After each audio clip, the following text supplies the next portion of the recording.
About God, I get emotional. I just get emotional talking about God. When I'm with somebody who really, truly loves God on the level that I love Him and understand Him on the level that I love Him, I feel that way about Him. So, you know, most times we could talk about God and you could vibe with someone when they're really not there. So you just go through the motion for your own salvation. You explain to them about Islam and the way of Islam, how it is wholeheartedly and truthfully. You know what I mean? Which there's no compulsion, there's no hatred. It's insane how different religions have different variations, and we're supposedly be the same under the same God, which is Allah. And it's just it's a complex situation when we deal with religion.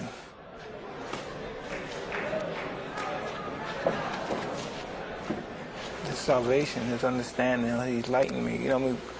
Before I became a Muslim, I've known Muslims all my life. You know what I mean?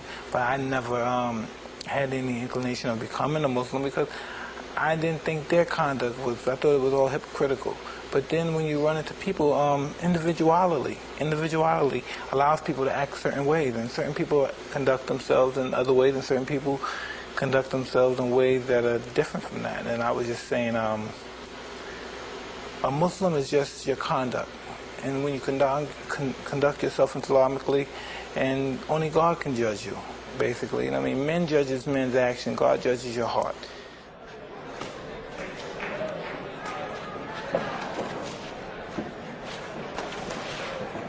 I like to believe so. I like to believe I'm a better individual now. You know what I mean? Every now and then I go off the handle and I may curse someone out or be upset. But you know, I keep my salvation with Allah. I try to get on my prayers, and I should pray more than I do. And instead of I pray like probably 3 to 4 times, I should pray the whole 5 times.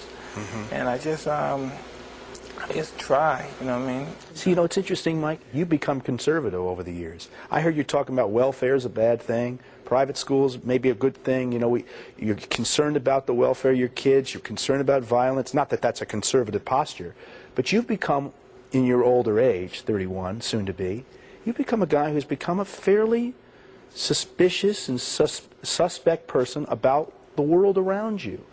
You know, you have to, because you know, when you think about when people say, well, I want my kid to grow up like me, we're lucky, I'm lucky.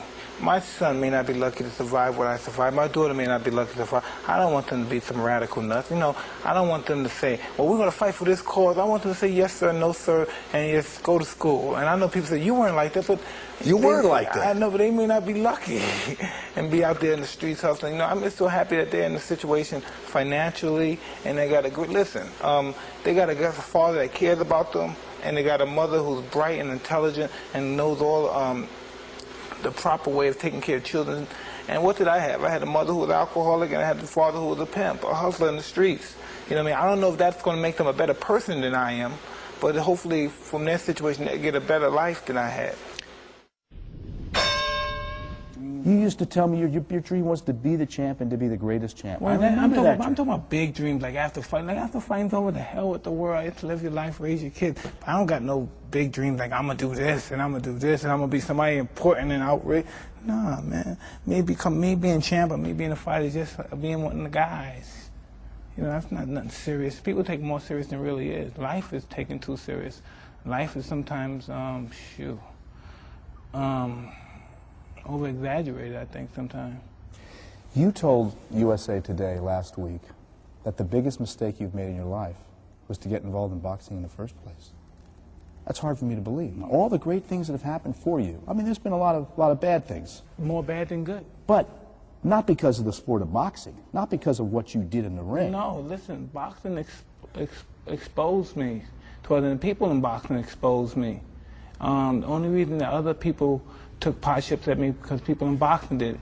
When they saw people in boxing, the writers take pot shots, write books, try to get off and exploit me. Inadvertently, they felt that it was okay, they can do it too. So everybody just took shots at me. That's like a guy like me.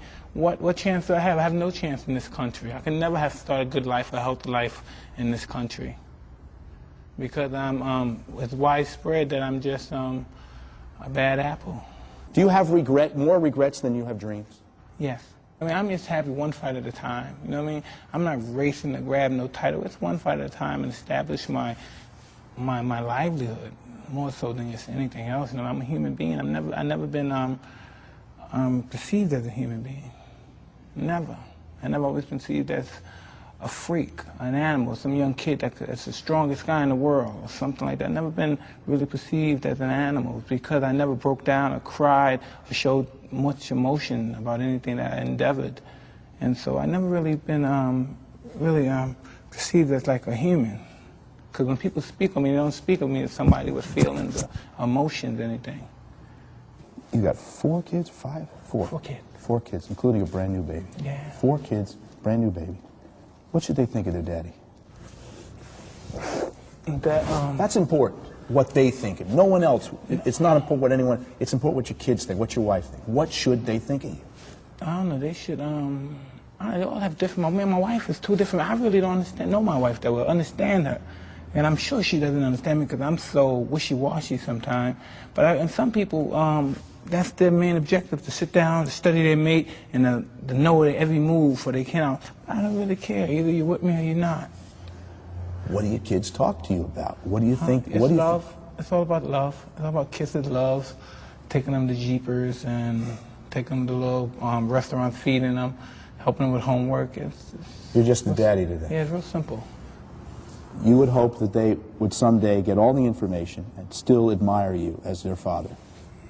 Because listen, I don't know about all that stuff, if they're going to admire me or anything. But I know they're going to have the chance to be a good person. They're going to have all the opportunities.